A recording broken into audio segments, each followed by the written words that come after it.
আমরা 20 minute late চলে এসেছি। এবার চলো সিনেমাটা দেখি। কি সিনেমা দেখছি? সিনেমার আগে জানি না কি সিনেমা চলছে।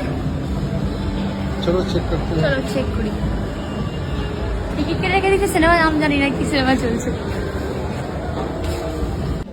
22 মিনিট লেট আমরা। চলো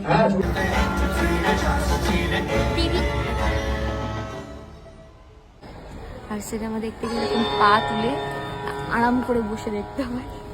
চলো সিনেমাটা দেখি, শেষ হওয়ার পরে কথা বলছি। সমীরণের আকাশ শুনেই দেখেছিস? বলতে পারে, তবে কাকারও ভাগ আছে। আসো তাহলে করলে হয়ে উঠলো না। আসো দিদি, লম্বা কাট কাট নাম। হ্যাঁ একদম ভালো লাগে এখন। বলছি এই গামলাটা নাকি বাড়ি নিয়ে যাবে। কি বল, কি বলছিলে বলো তুমি সেটা? এটা কি করবে তুমি? এটা নিয়ে যাবো, এটা ডাব্বাটার মধ্যে চাল রাখবো। সিনেমাটা দারুণ সিনেমা, খুব ভালো লেগেছে।